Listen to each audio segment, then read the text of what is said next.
This video is going to cover Unit 28, Section 1, Prisms. A polyhedron is a three-dimensional solid figure whose surfaces are all polygons. Okay?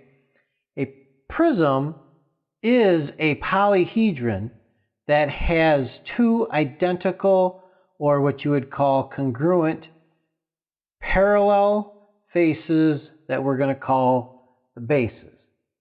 Okay? So let me draw a triangular prism. Okay. So okay, so let's say we've got a triangle here.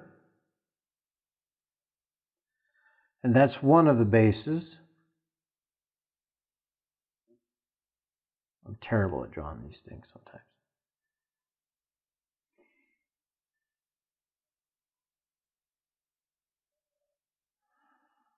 And let's call that another base. Let's say that those are supposed to be identical.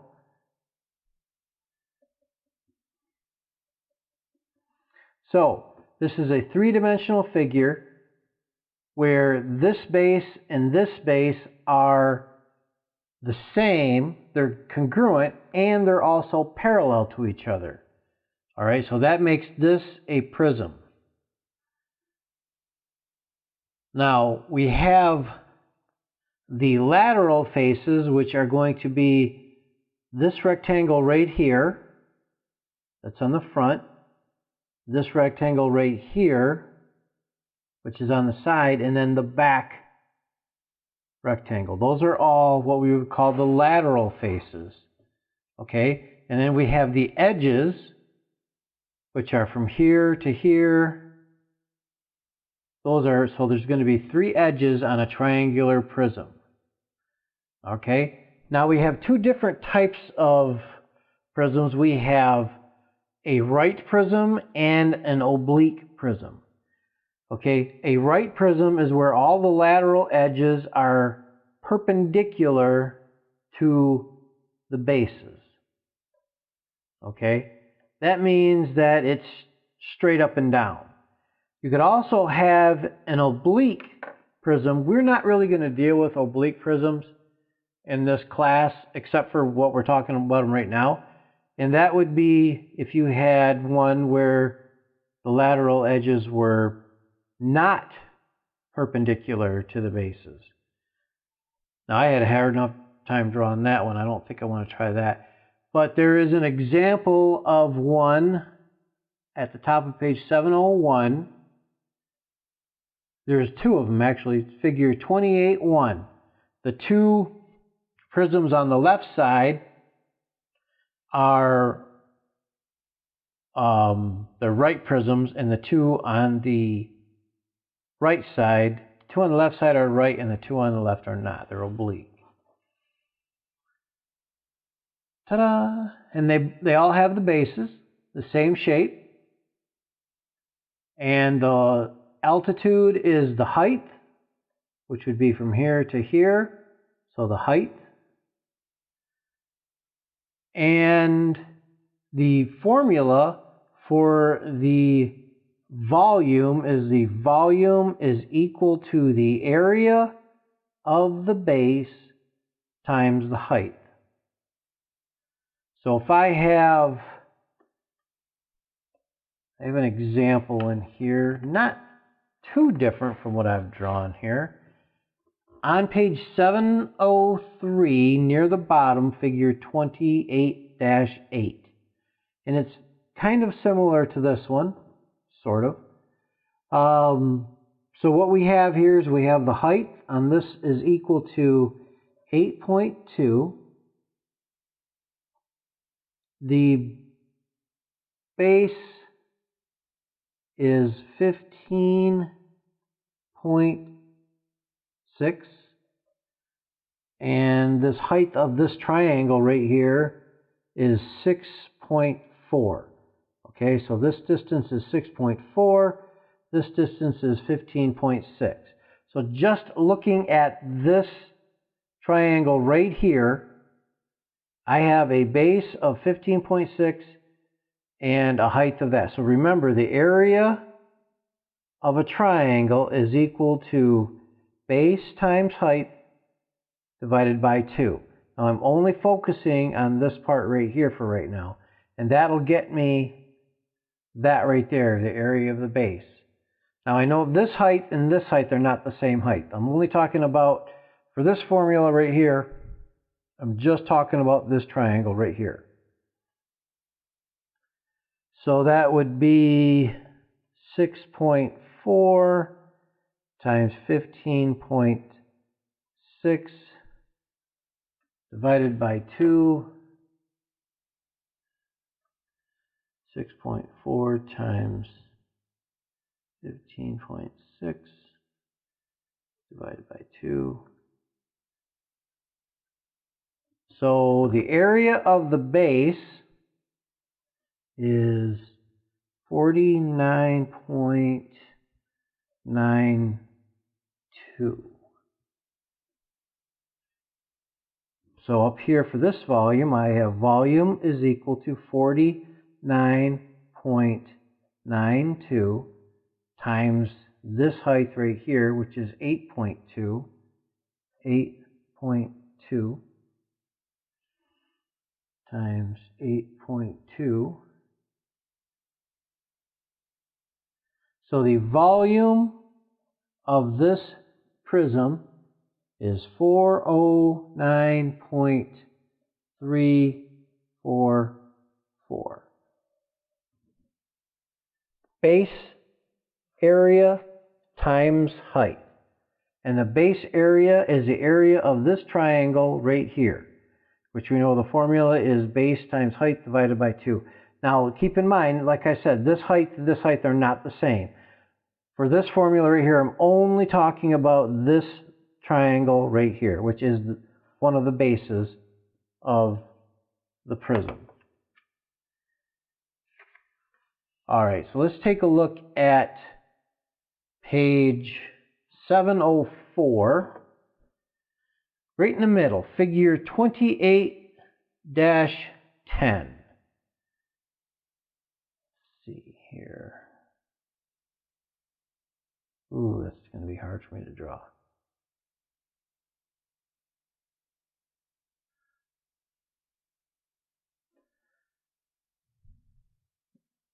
All right.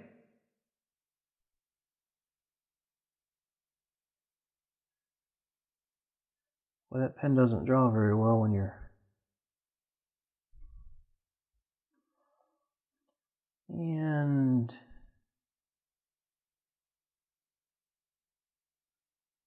that's not too bad. Okay, so we've got to figure something like that, where this distance is, everything is in meters. I wish I would do everything in feet. And this is 12. The distance from here to here, what is that? That's 0.7 meters. And the distance from here to here is 2.8. Okay, so what we want to find is we want to find the volume of this figure right here. So this is one base, and the other base would be over here. The shape of these bases right here, the shape of this figure right here is a trapezoid. All right, so remember the area, the formula for the area of a trapezoid. Area is equal to base 1 plus base 2, divide that by 2, multiplied by the height. So that's the formula for the area. So how do I know which is the two bases on this? Oh, they got to tell you somewhere in there, I think.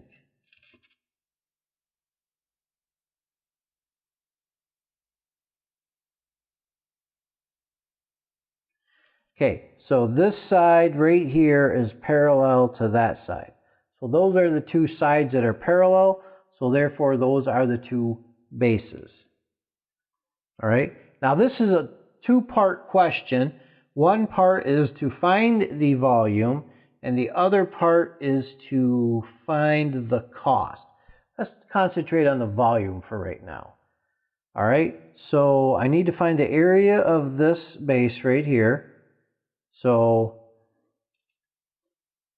area is equal to base 1, we'll call that 0.7, plus base 2, we'll call that 1.9. Divide that by 2 and multiply that by the height, which is 2.8.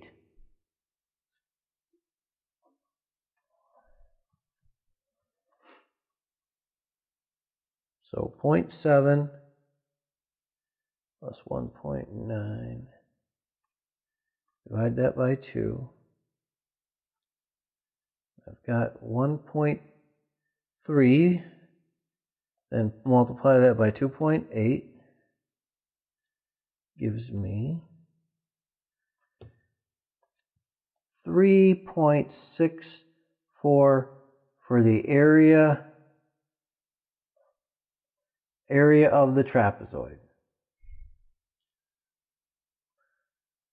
Okay, so let's find the volume of this. We take this,